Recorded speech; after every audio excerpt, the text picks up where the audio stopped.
Trusting teams. I went on a business trip to Las Vegas, and they put me up at the Four Seasons out there, which is a beautiful hotel. And one of the reasons it's a wonderful hotel is not because of the fancy beds. Any hotel can buy a fancy bed. The reason the Four Seasons is a fantastic hotel is because of the people who work there. That when you roam the halls and somebody says hello, you get the distinct feeling that they wanted to say hello, not that they were told to say hello. We're highly tuned social animals. We can tell the difference. It's like we can always tell when someone's working on commission, right? You can kind of feel it, right? We can tell the difference when somebody's genuinely being friendly or not. They happen to have a coffee bar in the lobby there at the Four Seasons in Las Vegas, and one afternoon I went and bought myself a cup of coffee.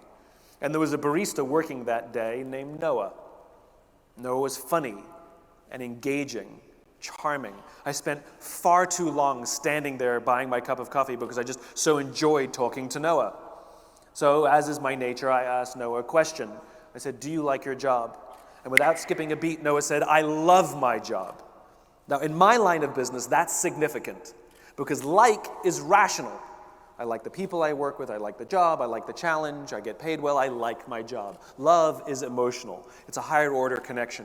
Do you love your wife? I like her a lot, right? There's a difference. The reason we love flying Virgin Atlantic, for example, is not because they have some magical formula to hire all the best people. It's because the people who work there feel safe in their own jobs. They feel trusted to do the job for which they've been trained to do. And guess who benefits? Customer, company, and the people who work there. It is a leader's responsibility to set an environment. Leadership is not about being in charge. Leadership is about taking care of those in your charge. Leaders are not responsible for the results. They're responsible for the people who are responsible for the results. And if you get the environment right, you get people like Noah. If you get the environment wrong, you get people like Noah. It's not the people, it's the leaders. Almost always when there are performance issues, almost always when there are customer service issues, it's so rarely the people. Yes, we have anomalies, of course.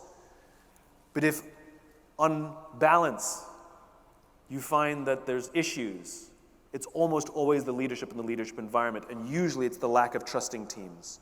The job of leadership is to create trusting teams, and if you want to play in the infinite game, you must have trusting teams. One of the worst things about trusting teams is how you build them, because they're not traditional in the sense that we set a target, we're going to build our teams of trust, and we set out to build them. It's more of a practice. It's like getting into shape. It's like going to the gym.